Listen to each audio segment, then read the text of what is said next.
Hello दोस्तों, आज है 14 फरवरी 2026 और 14 फरवरी 2026 से जितने भी हरियाणा करंट अफेयर के क्वेश्चन बनते हैं हम सब इस वीडियो में डिस्कस करेंगे। और हर क्वेश्चन के बारे में इंपॉर्टेंट और एक्स्ट्रा पॉइंट पढ़ेंगे विद हरियाणा जीके और हरियाणा करंट अफेयर के साथ में। तो सेशन को शुरू करते हैं। क्वेश्चन नंबर 1 है, हरियाणा राज्य जिला स्तर पर जियोग्राफिक इंफॉर्मेशन सिस्टम स्थापित करने वाला देश का कौन सा राज्य बन गया है। तो हाल ही में दोस्तों हरियाणा राज्य ने जिला स्तर पर जियोग्राफिक इंफॉर्मेशन सिस्टम स्थापित किया है। और ऐसा करने वाला हरियाणा ऑप्शन ए देश का पहला राज्य बन गया है जिसने दोस्तों जिला स्तर पर इस जियोग्राफिक इंफॉर्मेशन सिस्टम को स्थापित किया है। अब ये है क्या, इसके बारे में जान लेते हैं। देश में हरियाणा पहला ऐसा राज्य बन गया है जहां जियोग्राफिक इंफॉर्मेशन सिस्टम या फिर जीआईएस के तहत लैब स्थापित कर दी गई है। अब लोकल स्तर पर ही नगर निगम, नगर परिषद या नगर पालिका अपने संपत्ति समेत सभी रिकॉर्ड डिजिटल कर सकेगी। इस सिस्टम के सहायता से अब नगर निगम, नगर परिषद और नगर पालिका को बहुत ज़्यादा फायदा होगा। पहले दोस्तों हर जिले की नगर पालिका, नगर निगम को पंचकूला हेडक्वार्टर जाना पड़ता था, लेकिन अब दोस्तों इस सिस्टम के स्थापित करने के बाद दोस्तों उसे उसी जिले में दोस्तों ये सब अपडेट करने की सुविधा मिल जाएगी, ये नोट कर लेना है। और ऐसा सिस्टम स्थापित करने वाला हरियाणा देश का पहला राज्य बन गया है। अब जिक्र हुआ था दोस्तों लैब का, तो यहाँ से भी क्वेश्चन बन चुके हैं। पहले तो इनसे मिलते जुलते कुछ और पॉइंट जान लेते हैं। रोहतक में वर्ल्ड स्किल रिसोर्स लैब स्थापित की जाएगी, केंद्र सरकार ने मंजूरी दे दी है। करनाल और अमृतसर में अंतर्राष्ट्रीय स्तर की बासमती चावल के लिए टेस्टिंग लैब बनाई जाएगी। पंचकूला में फूड और ड्रग टेस्टिंग लैब बनाई गई है। और द स्टेट फिंगरप्रिंट ब्यूरो, ये इसकी स्थापना कब हुई थी? तो अक्टूबर 1972 में दोस्तों हरियाणा में द स्टेट फिंगरप्रिंट ब्यूरो की स्थापना हुई थी। यह हरियाणा पुलिस में कई बार पूछा जा चुका है। और 1 अक्टूबर 1974 को दोस्तों इसने रोहतक में काम शुरू किया था, लेकिन फिर 1976 में इसे मधुबन में शिफ्ट कर दिया। और अब भी दोस्तों यह मधुबन में स्थापित है और इसे राज्य अपराध रिकॉर्ड ब्यूरो में मर्ज कर दिया है, ये नोट कर लेना है। नेक्स्ट है, हरियाणा के खिलाड़ी अनीस बनवाला ने एशियन शूटिंग चैंपियनशिप 2026 में 25 मीटर रैपिड फायर पिस्टल में कौन सा पदक जीता है? तो हाल ही में दोस्तों यह चैंपियनशिप दिल्ली में आयोजित करवाई गई थी और इसमें हरियाणा के अनीस ने कौन सा पदक जीता है? तो अनीस ने दोस्तों इसमें ऑप्शन सी कैसे पदक जीता है। कौन सा कैसे पदक जीता है?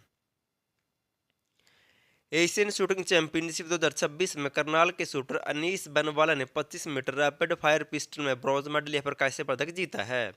अब जिक्र हुआ था शूटिंग का, तो इनसे मिलते जुलते कुछ और पॉइंट जान लेते हैं। हाल ही में कुछ टाइम पहले झज्जर जिले की सुरुचि फोगाट 10 मीटर एयर पिस्टल में वर्ल्ड में नंबर 1 बन गई थी। और मनु भाकर दोस्तों इस रैंकिंग में 6ठे स्थान पर रही थी।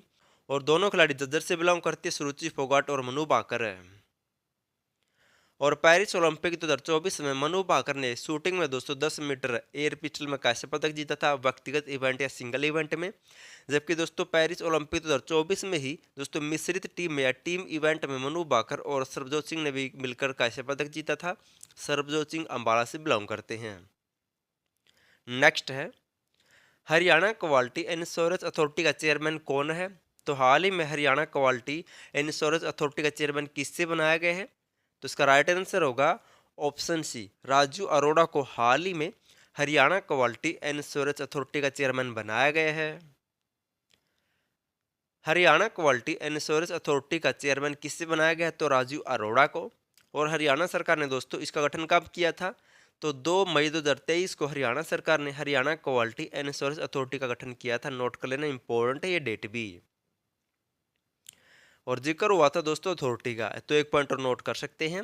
हरियाणा का पहला मेट्रोपॉलिटन डेवलपमेंट अथॉरिटी वाला जिला कौन सा बना था? तो ये बना था गुरुग्राम। कब? 2017 में। मोस्ट इंपॉर्टेंट है। दूसरा बना था फरीदाबाद। नेक्स्ट है, हरियाणा सरकार ने वर्ष 2026 के अंत तक वायु गुणवत्ता सूचकांक में लगभग कितने प्रतिशत तक कमी लाने का लक्ष्य निर्धारित किया है? तो हरियाणा सरकार ने दोस्तों एक लक्ष्य रखा है कि हम 2026 तक हरियाणा में वायु गुणवत्ता सूचकांक में कितने प्रतिशत तक कमी ला देंगे। तो इसका राइट आंसर होगा ऑप्शन सी, 13% तक कमी लाने का दोस्तों हरियाणा सरकार ने लक्ष्य रखा है। वायु प्रदूषण पर नियंत्रण करने के लिए हरियाणा सरकार ने वर्ष 2026 के अंत तक वायु गुणवत्ता सूचकांक में लगभग 13% तक कमी लाने का लक्ष्य रखा है। राज्य का वर्तमान में दोस्तों वार्षिक औसत AIU लगभग कितना है, 138 है, और इसे 12 अंक घटाकर दोस्तों 120 पर लाने का लक्ष्य रखा है, जो 13% बनता है। तो लगभग दोस्तों 12 अंक या 13% घटाने का लक्ष्य रखा जाएगा। और ये घटाया कैसे जाएगा दोस्तों, जैसे वनों को बढ़ाकर, इलेक्ट्रिक वाहन चलाकर, ज़्यादा से ज़्यादा दोस्तों लोगों को पर्यावरण के प्रति जागरूक करके ऐसे दोस्तों कुछ काम किए जाएंगे। अब इनसे मिलते जुलते कुछ और पॉइंट जान लेते हैं। हाल ही में हरियाणा सरकार ने state level environment impact assessment authority का चेयरमैन किससे बनाया है, तो डॉक्टर अंकुर गुप्ता को बनाया गया। ये भी मोस्ट इंपॉर्टेंट है। जो भी दोस्तों हरियाणा के NCR क्षेत्र में जिले आते हैं दोस्तों, उन्हीं में सबसे ज़्यादा प्रदूषण है, और उन्हीं का दोस्तों चेयरमैन बनाया गया अंकुर गुप्ता को, जहाँ पर ज़्यादा से ज़्यादा काम किया जाएगा पर्यावरण के ऊपर। और हरियाणा राज्य प्रदूषण नियंत्रण बोर्ड की स्थापना कब हुई थी, 1974 में। हेडक्वार्टर कहाँ पर, पंचकूला में। और केंद्रीय प्रदूषण नियंत्रण बोर्ड की स्थापना कब हुई थी, तो इसकी स्थापना भी हुई थी 1974 में। इसका हेडक्वार्टर दिल्ली में है। लास्ट वीडियो में आपसे क्वेश्चन पूछा था, हरियाणा में कहाँ पर देश का पहला फुटवेयर ट्रेड सेंटर स्थापित किया जाएगा। तो दोस्तों देश का पहला फुटवेयर ट्रेड सेंटर कहाँ पर स्थापित होगा, तो इसकी स्थापना की जाएगी ऑप्शन बी, बहादुरगढ़ में। झज्जर जिले के बहादुरगढ़ में देश का पहला फुटवेयर ट्रेड सेंटर स्थापित किया जाएगा। और बहादुरगढ़ में दोस्तों हरियाणा का उत्तर भूकंपापी केंद्र भी है, और बहादुरगढ़ को हरियाणा का प्रवेश द्वार भी कहा जाता है। ऐसे पॉइंट भी आपको साथ ही साथ रिवीजन करते रहना है, क्योंकि दोस्तों ऐसे ही जीके हमें लंबे समय तक याद रहेगी। कोई भी पॉइंट दिख जाता है दोस्तों, उससे संबंधित कुछ एक्स्ट्रा पॉइंट भी याद करने की कोशिश किया करो। आज आपके लिए क्वेश्चन, आपको इसका आंसर कमेंट करना है। खेलो इंडिया विंटर गेम्स 2026 के पहले चरण में हरियाणा ने कुल कितने पदक जीते। अब दोस्तों यहाँ जिक्र हुआ था खेल का, तो आपको इससे मिलते जुलते 2-3 पॉइंट बताने हैं। जैसे वर्तमान में हरियाणा के खेल मंत्री कौन है, आपको एक कमेंट करना है, और उनका चुनाव क्षेत्र कहाँ से है। दोस्तों ऐसे ही हमें जीके याद होगी। अगर वीडियो पसंद आए तो वीडियो को लाइक, चैनल सब्सक्राइब और शेयर जरूर कर देना। और वीडियो देखने के लिए थैंक यू सो मच।